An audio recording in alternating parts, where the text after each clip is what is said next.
This is the Mathematics Education Podcast from mathedpodcast.com.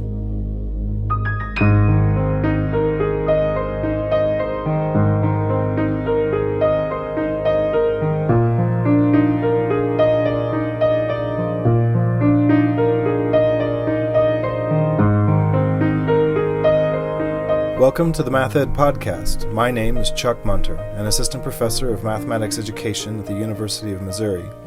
In this episode, we present the 5th edition of our digest format, in which we summarize several recent research studies or other activities in the field, rather than providing an in-depth interview focused on just one.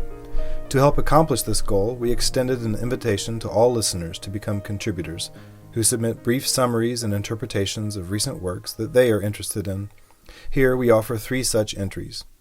First, Kim Morrow Leong will discuss the keynote address at this year's TODOS conference. It was given by Maria del Rosario Zavala and was entitled Embracing Personal and Professional Disequilibrium in a Quest for Social Justice in Mathematics Education. Next, I will share a summary of the NCTM Research Committee's report in the July issue of Journal for Research in Mathematics Education on asset-based approaches to equitable mathematics education research and practice, including portions of my conversation with the 2 lead authors of the report. As listeners may remember, in our previous digest episode, Cara Haines read excerpts of Jeremy Kilpatrick's review in JRME of the new Compendium for Research in Mathematics Education. This time, she closes the episode with excerpts from another, perhaps less favorable, review from Nerita Ellerton, published in the September issue of Educational Studies in Mathematics. We hope you enjoy this 5th digest episode, and, as always, welcome suggestions and contributions from listeners.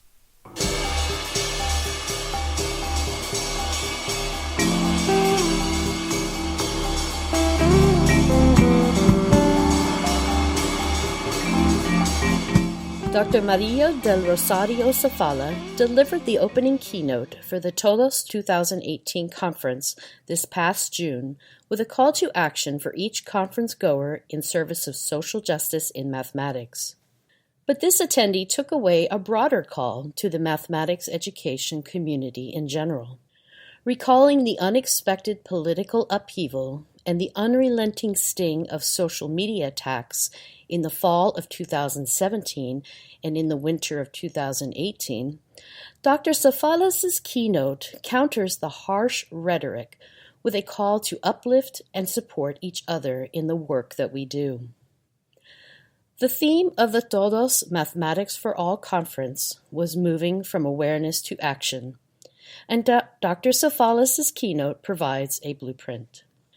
Identity is at the core of Dr. Zavala's work. At the center of identity is the individual's own confidence and sense of efficacy.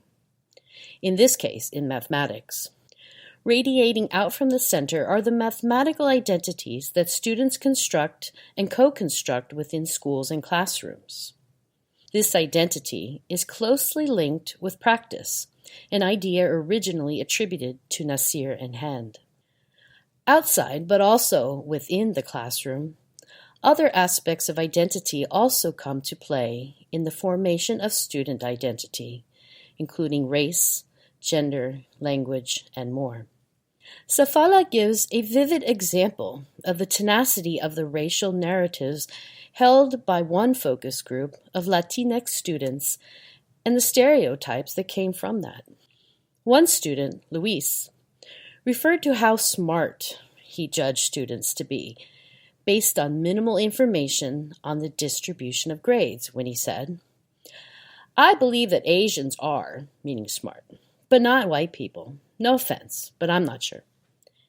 In her own words, Zavala says, "Master narratives are out there in the world about the kind of people we should be, influence the kind of people we are. Racialized narratives of success and failure in mathematics play a role in how students of color see themselves. Do I fit the stereotype, or do I challenge it?" End quote.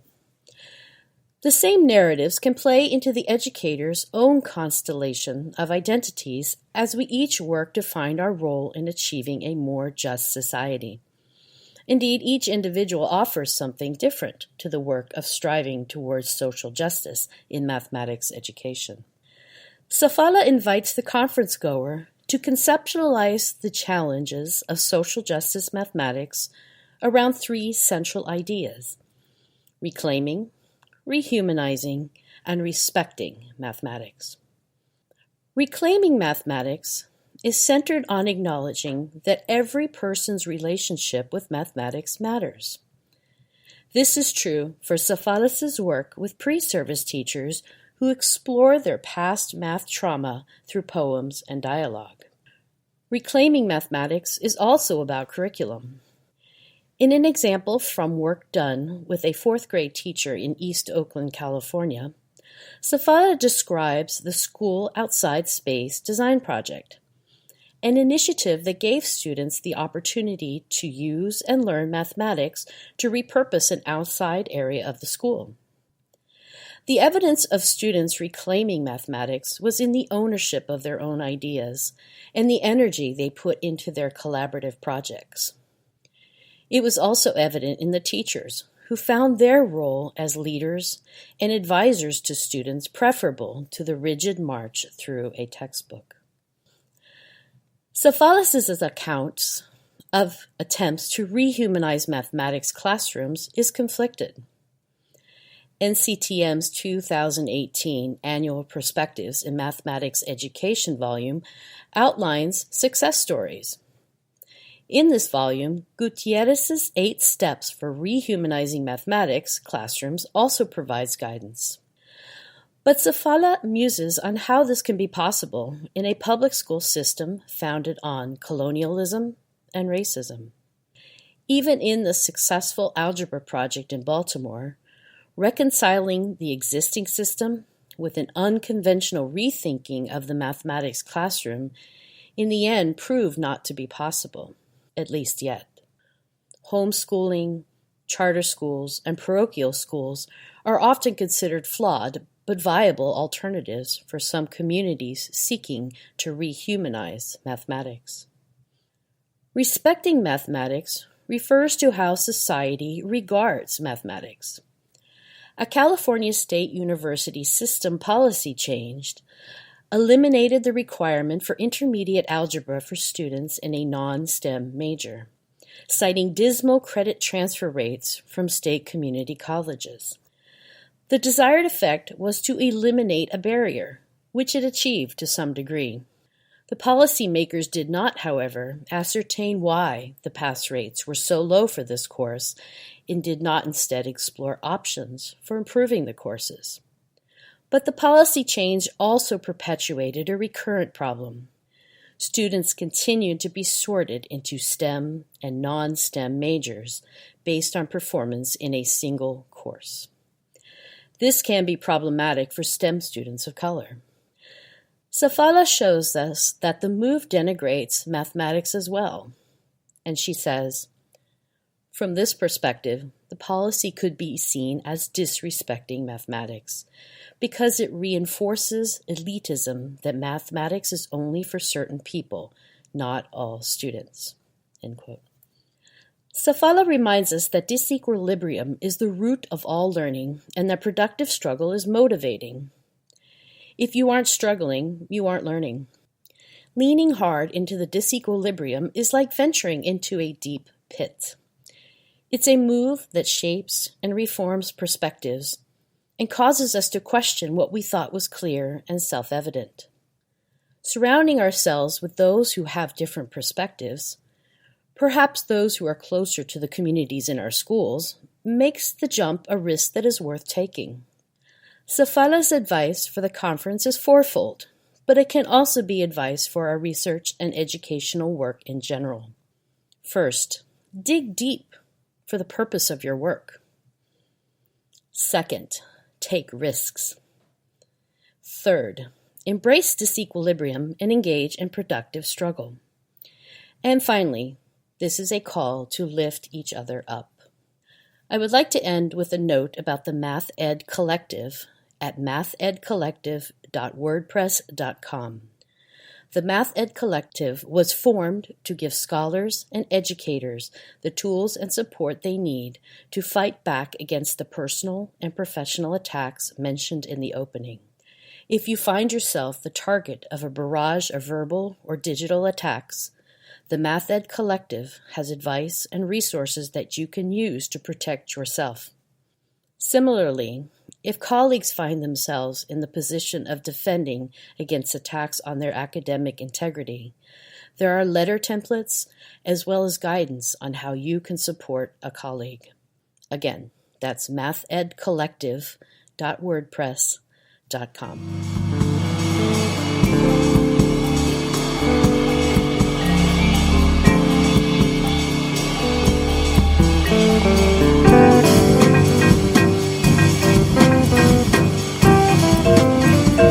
Hello, this is Chuck Munter again. In their July issue earlier this year, the editorial staff of Journal for Research in Mathematics Education published a report by the NCTM Research Committee. The committee's reports have been an annual entry in the journal since 2004, when Ed Silver was the editor, and when the Research Advisory Council was redubbed the Research Committee, and used its inaugural JRME report to present a call for a research agenda. This year's report, the 15th since 2004, was authored by Sylvia Celedon-Peticis, Lisa Lunny-Borden, Stephen Pape, Doug Clements, Susan Peters, Joshua Males, Olive Chapman, and Jacqueline Leonard. The title of the report is Assets-Based Approaches to Equitable Mathematics Education Research and Practice. An asset-based approach, as the authors define it, is, quote, grounded in the belief that students, families, and communities' ways of knowing, including their language and culture, serve as intellectual resources and contribute greatly to the teaching and learning of high-quality mathematics, end quote. Second author Lisa Lunny-Borden from St. Francis Xavier University in Nova Scotia describes some of the motivation. We have seen lots and lots of research over the years on math education that looks at children through a deficit lens, and it basically is aimed at trying to fix children or trying to improve their achievement, and without kind of critically examining what it is that we're trying to improve their achievement in. The first author, Sylvia Celedon-Peticis from the University of New Mexico, explained that a key intention of the report was to build on last year's Research Committee report on equity within mathematics education research as a political act by providing key examples of projects that have taken asset-based approaches. One piece that we wanted to do was to try to highlight or to provide at least 2 examples of work that has been funded by NSF and that uses an assets-based approaches to teacher preparation. In this case, we highlighted the Teach Math group that does integration of community knowledge, funds of knowledge, and children's mathematical thinking in doing work with pre-K through 8 teacher preparation, and also the AIMS project. So we really saw it more as this is an opportunity for us to go a bit beyond and to try to see how this might play out in different work that people are doing. There are some people who don't necessarily see their work as equity work. Right. And so yeah. I think, Sylvia and I and others might argue that everybody's work is equity work if you take time to think about how you're addressing that, right? One role that the Research Committee plays is in overseeing the annual NCTM Research Conference. Lisa said that the reason the NCTM Research Conference has started to ask submitters whether their proposals address issues of equity is because it forces you to think about that. The whole notion of kind of when we talk about systemic inequity, it's because we never question sort of what's been normalized and what's been marginalized. And so by asking people to think about the question, it compels them then to do some of that critical examination. Like, is my work promoting some kind of greater equity?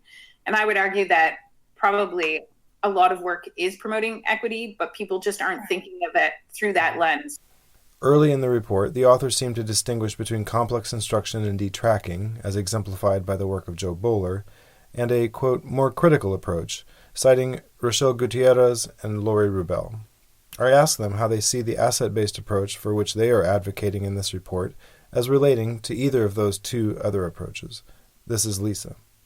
When we think about asset-based approaches, it's not just helping kids to get better at kind of school math as it is, but actually then changing the game, to borrow from Gutierrez's expression, helping students to see that we can actually change and transform what we mean by mathematics, or what we mean by being mathematically competent or capable or successful, for whatever that means. So for me, my work, it really is about, we didn't use this term in the article, but it's about decolonizing math education. And so the notion of kind of allowing for diverse voices and diverse ways of knowing to come into play. And so when we look at asset-based approaches, and when we really understand the ways of knowing, being, and doing that are embedded in community, and how they might help us to think differently about mathematical reasoning or problem solving, it allows us to open up the field of mathematics. So the stuff around complex instruction and things like that, that really help kids get better at math as it is, are great, but we also want those pieces that help kids to have a strong sense of identity and to see mathematics for the possibilities of drawing from their own cultural context to use their own ways of reasoning to solve problems in the world, which is more of a critical focus. I suggested that the language of decolonization and changing the game of what we do in school math, for me, did not come through strongly in the report. I asked whether they thought I had misinterpreted it, or whether those ideas just didn't make the cut. They offered two explanations. One, pragmatic. So we're always limited on the number of words, and decolonizing mathematics education would be like a whole other commentary. That's the way I see it. And one, more developmental. It's kind of like the shift is sort of incremental, maybe. And so this might begin to get us to a place where people are recognizing that we need to see the assets in communities. We need to value the knowledge systems that are coming from communities as a starting point for this kind of asset-based research. And then from there, we can maybe move people along to see, hey, when you value these assets, not only are kids more successful in mathematics, but they're also able to contribute to the field of mathematics in new and interesting ways. So, in other words, they frame this report as a first step in achieving the broader vision laid out by last year's Research Committee's report on equity within mathematics education research as a political act. At the end of their report, they point to 5 areas for continued and future research. I asked whether they see any of these as being more difficult than the others.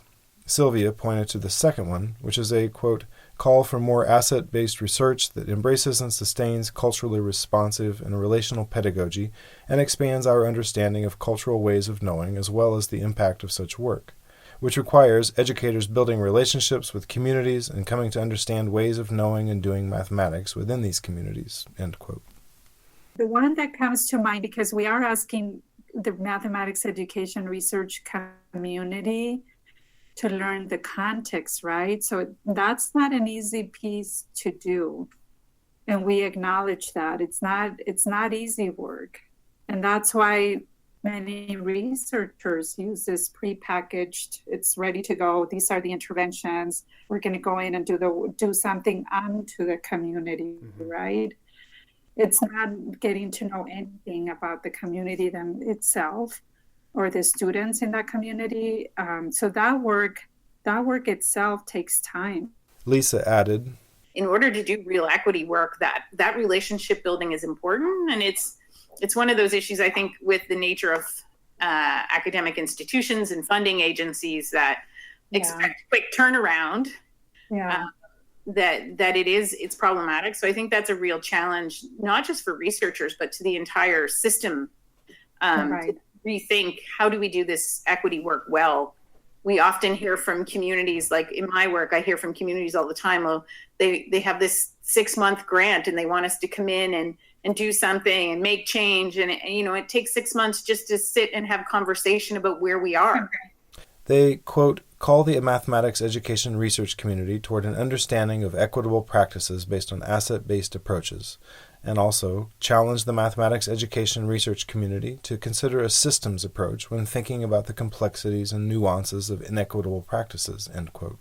When we think about asset-based approaches and thinking about the system, we're working within this Eurocentric system that favors a certain way of knowing. Mm-hmm. And so what we really need to think about is, what are the assets that have been suppressed for so long through colonialism? And then to say, how do we honor and raise and give voice to the voices that haven't been heard, and to bring those in and to change the whole system.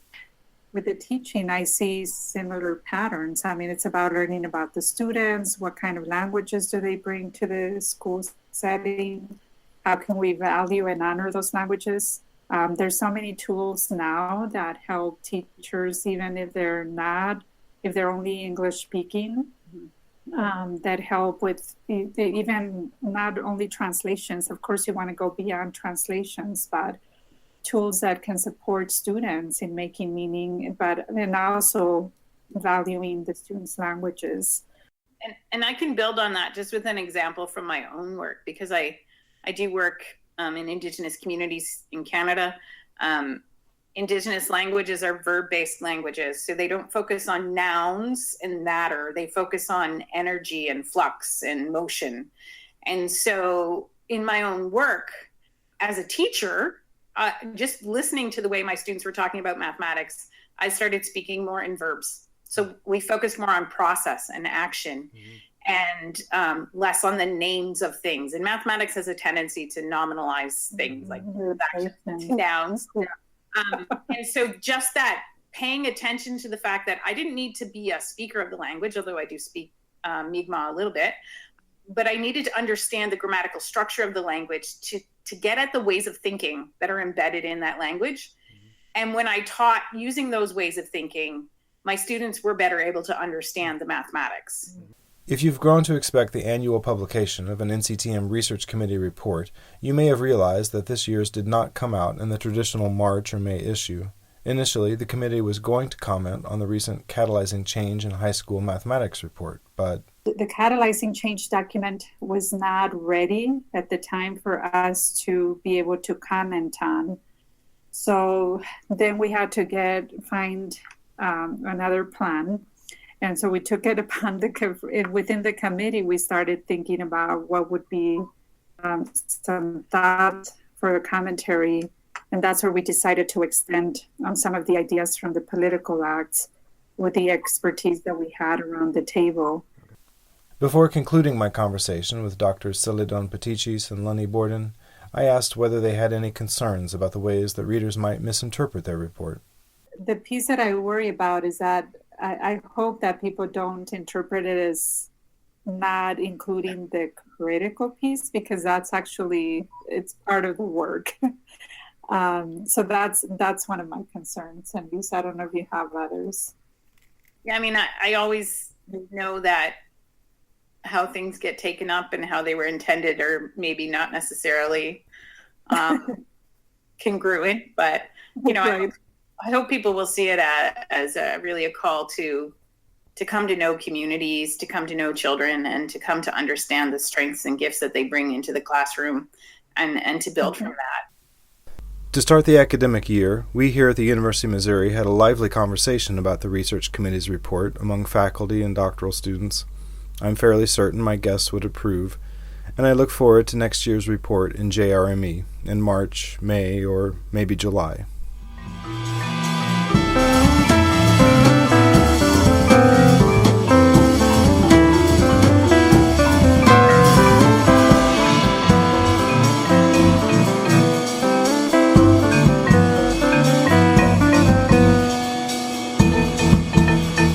Hello, everyone.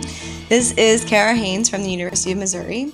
I am currently a student in the Math Ed PhD program here, and you might remember me from a recent episode of the Math Ed podcast, in which I read parts of Jeremy Kilpatrick's recent review of NCTM's Compendium for Research in Mathematics Education. We thought listeners might enjoy learning about another perspective on the new compendium. In this episode, I will read excerpts from Dr. Narita Ellerton's review of the compendium, which was published in Educational Studies in Mathematics recently. To begin her review, entitled NCTM's Compendium, Finding a Balance Between Historical Details, Contemporary Practices, and Future Resources, Ellerton writes, "The chapters of NCTM's Compendium read as texts from the minds of experts, explicating, expanding, and sometimes dissecting the minutiae of their respective mathematics education subfields. That said, detailed information about all aspects of research in the field simply cannot be covered in a single volume, even one with over 1,000 pages. I begin this review by asking the question, does the compendium live up to the expectation that it be a standard reference work, which should be consulted by all mathematics education researchers? I will conclude this review with an answer. In the first section of her review, Ellerton discusses the structure of the compendium, noting that the hard copy is quite weighty at 2.3 kilograms, and that the book consists of 5 sections with 38 chapters written by 47 female and 46 male authors from 11 countries. She goes on to describe the book's formatting and layout, suggesting that the spacing between sections and subsections, or lack thereof, makes it hard for the reader to recognize where sections and subsections begin and end. To conclude the first section of her review, Ellerton considers whether the compendium is appropriate for an international audience. She writes, "Given that one of the 3 specified unique features of the compendium is to provide an international perspective, one might reasonably assume that the editor, authors, and publisher hoped that the book would be read by an international audience. Yet the word math instead of mathematics is to be found at least once in almost half of the chapters, not including cases where the word math is used in direct quotations. Indeed, to refer to the International Math Olympiad, or to the 1995 TIMSS as Trends in Math and Science Study, or to math teachers, or to math education, to give just a few examples, is not appropriate for any scholarly audience, let alone an international one." In the next section, Ellerton provides commentary on the 5 sections of the compendium. Those 5 sections are titled Foundations, Methods, Mathematical Processes and Content, Students, Teachers, and Learning Environments, and Futuristic Issues. To frame her comments on these 5 sections, Ellerton notes that she has kept in mind 3 unique features described by the compendium's editor, Jin Fakai, in his preface. She quotes, "The first is the synthesis of research with an eye to the historical development of a research topic, in particular, covering historical milestones of that topic. The second unique feature is that we have placed more emphasis on the methodological perspective. The third unique feature is a concerted effort to provide an international perspective on mathematics education." Given the short amount of time I have with you all and the amount of detail to which Ellerton attends, I'll have to skip over her commentary. But in the conclusion of her review, which I will read next, she summarizes key points. So in her conclusion, she writes, "Throughout this review, I have noted the lack of attention given by the authors of many chapters to the historical development of their areas of research. But why should we be concerned about historical roots of a given area of mathematics education research? Surely, one might argue, it is sufficient to consider reports from the last 20 to 30 years, or 50 years at most.